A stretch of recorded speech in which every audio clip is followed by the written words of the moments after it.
Hola a todos.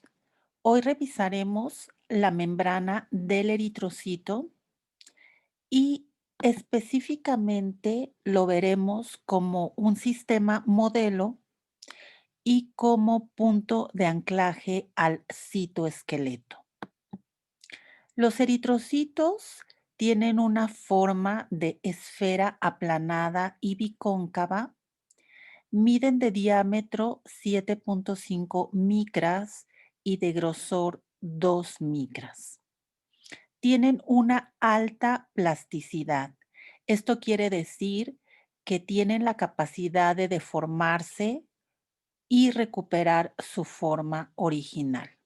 No tienen núcleo, por lo tanto no tienen membrana nuclear, no tienen mitocondrias, entonces no tienen membrana mitocondrial, ni tienen aparato de Golgi, ni ribosomas residuales. Su vida media en circulación es de 120 días y en este tiempo recorren aproximadamente 11,000 kilómetros. Su función es la de intercambiar oxígeno y dióxido de carbono en las células.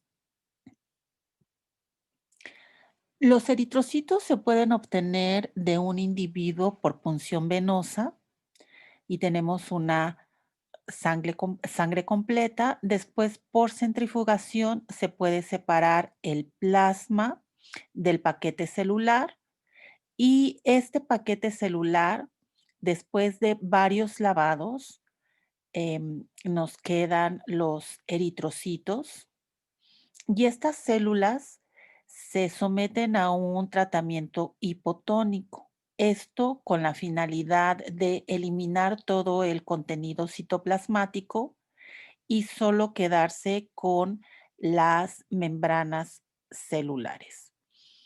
Estas células que ya se rompieron por este tratamiento hipotónico se someten a procesos de sonicación y extrusión y de esta manera se obtienen preparaciones muy limpias de membranas celulares.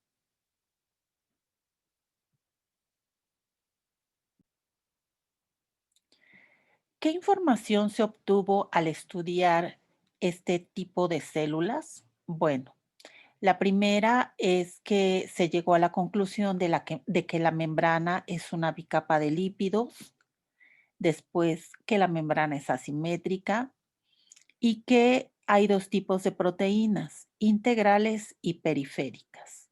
Y finalmente que la membrana celular sirve como punto de unión al citoesqueleto. Entonces, ¿cómo se llegó a la conclusión de que se trata de una bicapa de lípidos?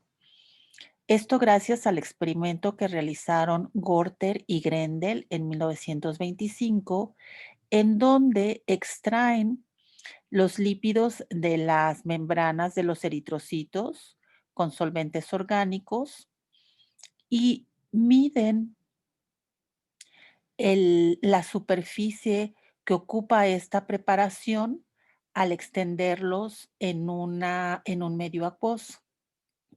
Y ellos se dan cuenta que el tamaño de estos lípidos corresponde al doble de lo que sería el tamaño de la superficie de un eritrocito. Entonces, con esto concluyen que la forma en que se disponen estas moléculas es en forma de una bicapa. Posteriormente, estudiando la composición de los lípidos de la membrana externa y de la membrana interna, se identifica que en la membrana externa principalmente se encuentran la esfingomielina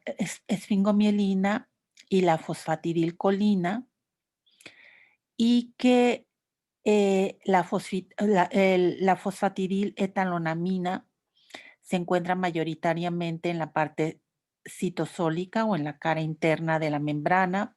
El colesterol se distribuye de manera homogénea en ambas caras y algo que también se observó es que la fosfatidilcerina principalmente se encuentra en la cara interna, así como el fosfatidilinositol. De esta manera, entonces, se demuestra que la composición lipídica de la cara interna difiere a la composición lipídica de la cara externa.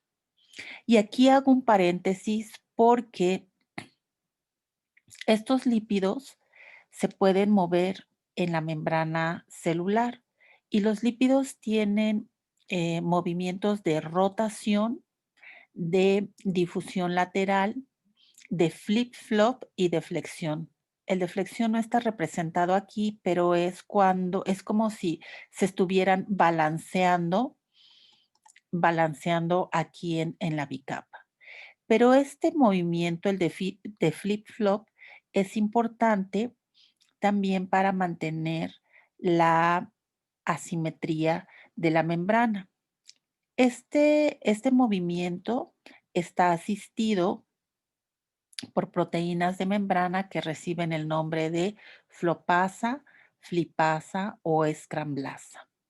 La flopasa utiliza ATP para llevar a cabo este movimiento y mueve lípidos de la cara interna a la cara externa. La flipasa lo hace de la cara externa a la cara interna y la escramblasa mueve un lípido hacia la cara extracelular y otro hacia la cara intracelular. La flopasa y la flipasa necesitan ATP. La escramblasa necesita calcio para llevar a cabo estos movimientos. Entonces, aquí está marcada este fosfolípido que es la fosfatidilcerina, que en condiciones normales se encuentra principalmente en la cara interna de la membrana celular. Cuando este fosfolípido se transporta a la cara externa mediante una enzima flipasa, no, perdón, una flopasa, esto indica o es una señal para que esa célula muera. Entonces, estos movimientos de flip-flop son muy importantes para mantener la, la integridad de la célula, pero también para indicar algún evento celular importante, como sería la muerte celular. Posteriormente, se estudiaron las proteínas de membrana, se extrajeron de la membrana y se analizaron mediante una electroforesis en gel de poliacrilamida. Y se observó que pues existían diferentes proteínas. Se hizo una tinción con Kumasi y una tinción para específicamente detectar azúcares. Y esto quiere decir que pues serían proteínas que están glicosiladas o glicoproteínas. Primeramente se nombraron de acuerdo al orden de aparición y se les llamó banda 1, banda 2, banda 3, etcétera. Posteriormente, algunas de ellas fueron identificadas y nombradas em, con un nombre en particular. Y entonces se encontró que existían proteínas que estaban embebidas en la membrana, es decir, que formaban proteínas integrales o que eran proteínas integrales y otras que solo estaban asociadas a la membrana y como ya vimos, estas se tratan de proteínas periféricas. Pero además se encontraron otras proteínas que solo estaban asociadas a a proteínas periféricas de la bicapa y estas después se demostró que formaban parte del del citoesqueleto.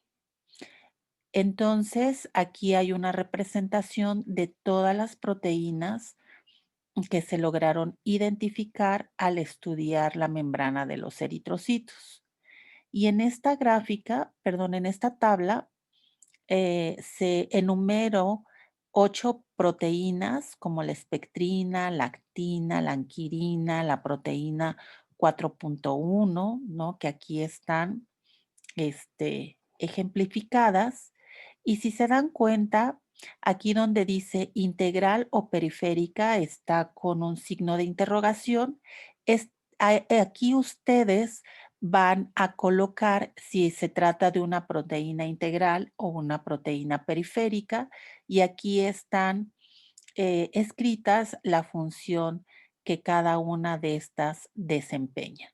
Esta tabla se las voy a compartir en Classroom para que puedan ustedes completar si de acuerdo a si se trata de una proteína integral o una proteína periférica. Y bueno, retomando la plasticidad de los eritrocitos, esta forma bicóncava que tienen y este arreglo del citoesqueleto, que lo vamos a ver más adelante, hace que estas células parezcan como un resorte, que sean capaces de deformarse. Y por ejemplo, aquí vemos que va un eritrocito y conforme disminuye el tamaño del vaso capilar, este eritrocito se deforma, ¿sí? Se hace más pequeño, pero a la vez se alarga. Cuando pasa a un espacio lo suficientemente grande, pues recobra su tamaño original. Pero si esto sucede varias veces, la fase de recuperación ya se vuelve deficiente, es decir, después de pasar o después de deformarse muchas veces, el eritrocito pues no vuelve a su forma original y cuando esta deformación ya es mucha, entonces es cuando se da la señal para que este eritrocito sea eliminado o muera. Entonces, no se les olvide visitar el sitio correspondiente al tema de esferocitosis y nos vemos en el siguiente video para explicar las características y funciones del citoesqueleto. Hasta la próxima.